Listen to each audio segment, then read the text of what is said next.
Pemirsa, Jakarta menjadi pusat aktivitas ekonomi yang menarik jutaan pekerja dari berbagai daerah. Demi mencari nafkah, mereka harus menempuh perjalanan panjang dari berbagai kota penyangga di Jakarta.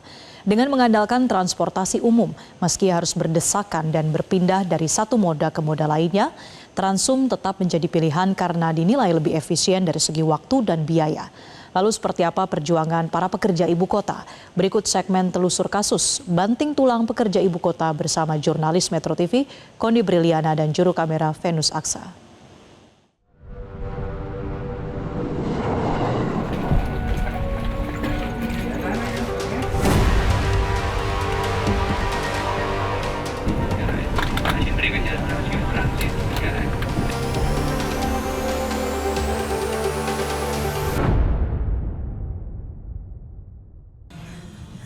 Pemirsa, setiap pagi jutaan pekerja berbondong-bondong masuk ke wilayah ibu kota. Namun, sebagian besar dari mereka tidak tinggal di wilayah Jakarta. Banyak dari mereka yang tinggal di wilayah penyangga ibu kota seperti Bogor, Bekasi, Tangerang, dan berbagai wilayah lainnya. Transportasi umum ini, pemirsa, dinilai bisa menjadi solusi bagi mereka. Selain karena harganya yang murah, katanya transportasi umum ini bisa jadi solusi untuk menghindari kemacetan. Namun faktanya, pemirsa, banyak dari mereka yang masih harus menempuh perjalanan panjang untuk bisa sampai ke kantornya. Lalu pertanyaannya adalah, apakah transportasi umum ini bisa benar-benar menjadi solusi yang efektif? Kami akan menelusurinya lebih lanjut.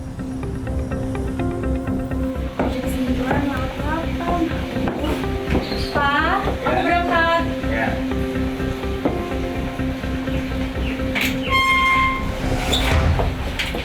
Kali ini kami berkesempatan untuk mengikuti Tanya, seorang pekerja asal Bogor yang harus menempuh puluhan kilometer menuju tempat kerjanya di Jakarta.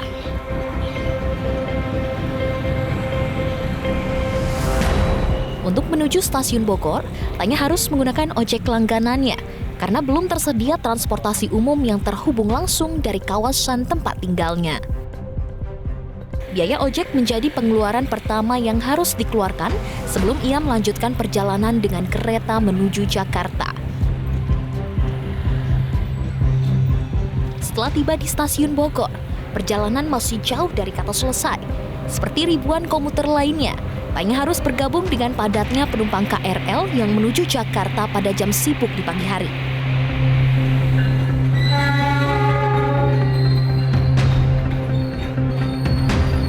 Mencapai tempat kerjanya, ia tidak hanya menempuh satu perjalanan kereta.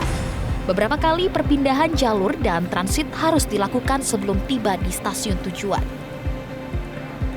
Sebenarnya aku jadi seorang komuter tuh udah lumayan cukup lama. Kebetulan tuh aku juga kuliah pulang pergi menggunakan KRL. Jadi aku sudah bisa bilang sebagai anak komuter udah 5 tahun. Perjalanannya sebenarnya dari tempat kerja aku tuh cukup panjang. Dimulai dari rumah, aku tuh harus menaiki ojek online ke stasiun. Karena sampai saat ini belum ada transportasi yang langsung memadai dari rumah aku ke stasiun Bogor. Kemudian di stasiun Bogor, aku kurang lebih harus 3 kali transit hingga turun di stasiun Taman Kota. Kemudian dari situ pun aku tetap harus menaiki ojek online ke kantor aku di Jakarta. Sebenarnya buat biaya itu balik lagi relatif tergantung situasi dan kondisinya. Cuman aku bisa bilang rata-rata perharinya itu kisaran antara 100 hingga 150. Itu tergantung, lumayan banget karena memang aku masih menaiki ojek online, dan ojek online itu kan bisa terganti apabila kondisinya misal tidak mendukung untuk kita menaiki ojek online. Apabila aku harus menaiki taksi online, otomatis pasti harganya juga akan lebih bertambah seperti itu. Kenapa tidak memilih untuk ngekos atau tinggal di Jakarta aja dibandingkan harus bolak-balik pulang pergi Jakarta Bogor setiap harinya? Iya, kebetulan memang itu udah melalui beberapa pertimbangan sih, Kak. Jadi setelah aku hitung-hitung dan aku rinci, memang biaya hidup di Bogor itu tetap jauh relatif lebih murah dibanding aku harus berpindah tempat untuk tinggal di Jakarta gitu. Karena kan ketika aku harus berpindah tempat tinggal di Jakarta, pasti akan ada banyak biaya-biaya lainnya seperti biaya listrik, biaya makan, dan sebagainya. Ketika aku tinggal di Bogor, aku memang hanya harus mengeluarkan kocek harga untuk transportasi aja, seperti itu. Semoga kedepannya pemerintah bisa lebih mengintegrasikan layanan transportasi gitu, bukan hanya di daerah benar-benar Jakarta pusatnya aja, tapi bisa menyebar ke sekitarnya juga gitu. Jadi armadanya bisa ditambah juga, kuantiti armada, kuantiti transportasi umum, rutenya juga bisa ditambah.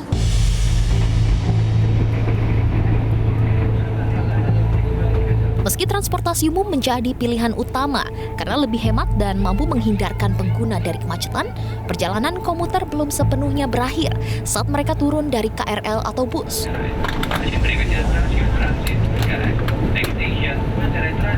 Untuk mencapai tempat kerja, banyak di antara mereka masih harus melanjutkan perjalanan dengan ojek online atau transportasi berbayar lainnya. Kondisi ini membuat pengeluaran transportasi bertambah di luar biaya utama yang dikeluarkan untuk menggunakan transportasi umum. Sejumlah pengguna transportasi umum menilai integrasi antar moda masih menjadi pekerjaan rumah yang perlu ditingkatkan. Mereka berharap pemerintah dapat memperbanyak layanan transportasi penghubung dari dan menuju stasiun maupun halte agar perjalanan menjadi lebih mudah dan terjangkau. Sementara seiring meningkatnya kesadaran masyarakat untuk beralih ke transportasi umum, jumlah pengguna moda transportasi massal di Jakarta dan wilayah penyangga terus bertambah dari tahun ke tahun. Kondisi ini menunjukkan bahwa transportasi umum kini menjadi pilihan utama bagi banyak pekerja untuk menunjang mobilitas harian mereka. Namun di balik meningkatnya minat masyarakat terhadap transportasi umum, muncul tantangan baru yang tak kalah besar. Pada jam-jam sibuk seperti pagi dan sore hari, kepadatan penumpang masih menjadi persoalan yang kerap dikeluhkan para komuter. Tidak jarang penumpang harus berdesakan di dalam kereta maupun saat berada di area peron stasiun demi dapat tiba tepat waktu di tempat tujuan. Kondisi ini menjadi gambaran bahwa peningkatan jumlah pengguna juga harus diiringi dengan peningkatan kapasitas dan kualitas layanan agar kenyamanan penumpang tetap terjaga. Peningkatan jumlah pengguna transportasi umum di Jakarta ini kian meningkat setiap tahunnya. Berdasarkan data dari Badan Pusat Statistik DKI Jakarta, ini menunjukkan sejumlah moda transportasi di Jakarta menunjukkan pertumbuhan yang positif setiap tahunnya. Pada Maret 2026 misalnya pemirsa, MRT Jakarta melayani 3,49 juta penumpang atau meningkat setara dengan 9,03% dibandingkan periode yang sama di tahun lalu. LRT Jakarta pemirsa ini mencatat pertumbuhan paling tinggi sebesar 114.000 penumpang atau naik 27,1% secara tahunan. Adapun pemirsa Transjakarta ini masih menjadi salah satu transportasi yang menjadi tulang punggung warga Jakarta. Melayani lebih dari 32 juta penumpang hanya dalam 1 bulan atau meningkat 7,67% dibandingkan Maret tahun lalu. Sementara pemirsa untuk kawasan Jabodetabek, komuter lain tetap menjadi moda favorit bagi para penumpang. Sepanjang Januari hingga Maret 2026 pemirsa, KRL telah melayani lebih dari 86,8 juta penumpang atau meningkat setara dengan 5,7% dibandingkan dengan periode yang sama di tahun lalu atau triwulan pertama. Nah, artinya pemirsa, hampir 1,1 juta orang menggunakan komuter lain setiap harinya, baik untuk bekerja, bersekolah, atau melanjutkan aktivitas sehari-harinya. Namun, sejauh mana sistem transportasi umum Jabodetabek saat ini sudah mampu menjawab kebutuhan para komuter dan mengurangi ketergantungan terhadap kendaraan pribadi? Walaupun di Jakarta itu public transportnya dia sudah mengcover 90% lebih wilayah Jakarta. Artinya setara lah dengan kota-kota besar dunia. Namun masih ada persoalan yang memberatkan masyarakat, ya, terutama masyarakat yang berdomisili di wilayah penyangga. Mereka itu tidak sebagus di kota Jakarta. Kalau di kota Jakarta sangat bagus sekali, ya, karena kota Jakarta dari hunian manapun kalau keluar, entah itu kantor, rumah, atau tempat tinggal, atau hotel ya, itu tidak sampai 500 meter, pasti mendapatkan angkutan umum. Paling tidak, kalau di kampung-kampung itu ada mikrotrans. Kalau Jakarta Bogor sudah memang menambah kapasitas lah ya, menambah kapasitas, kemudian satu rangkaian itu maksimal sudah bisa 12 kereta. Joko juga menjelaskan bahwa pemerintah perlu membuat suatu perencanaan untuk menciptakan integrasi transportasi. Di sisi lain juga memang ini pemerintah juga DKI terutama ya, ini juga bisa melakukan push and pull. Pull-nya itu sudah disediakan. Push-nya apa? Ya rencana ERP itu juga bisa diselenggarakan. Jalan berbayar, jadi orang untuk berpindah. Jalur busway juga jangan hanya di Jakarta, di daerah-daerah penyangga itu bisa diberikan jalur busway sebenarnya. Perencanaannya sudah ada dulu ketika ada BPTJ.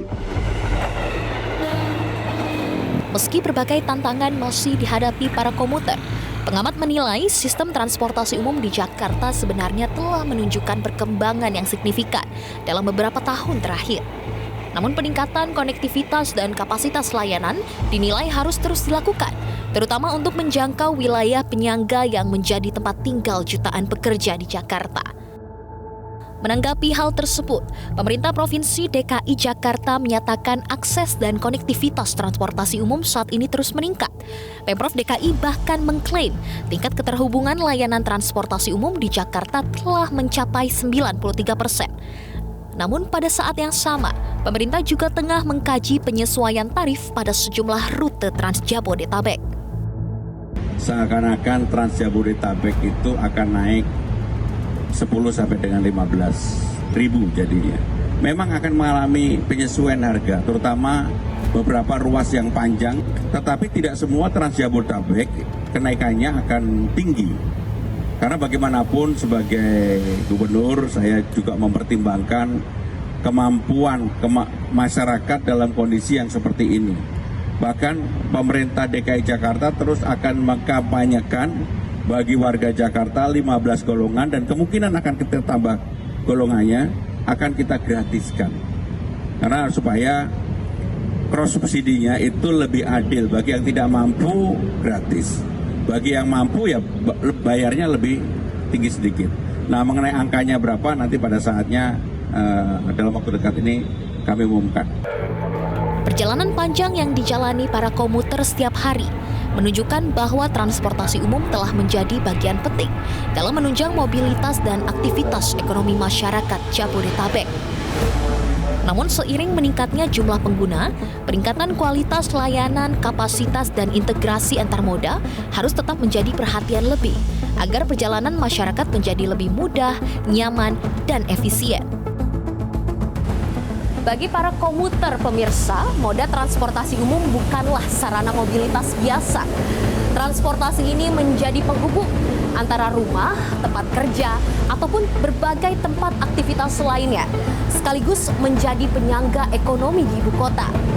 Meskipun berbagai tantangan ini masih harus dihadapi oleh para komuter pemirsa, mulai dari harus berdesakan hingga layanan integrasi yang seharusnya masih bisa lebih baik lagi. Namun, transportasi umum masih menjadi pilihan utama bagi para pekerja. Dari Jakarta, Tim Liputan Metro TV.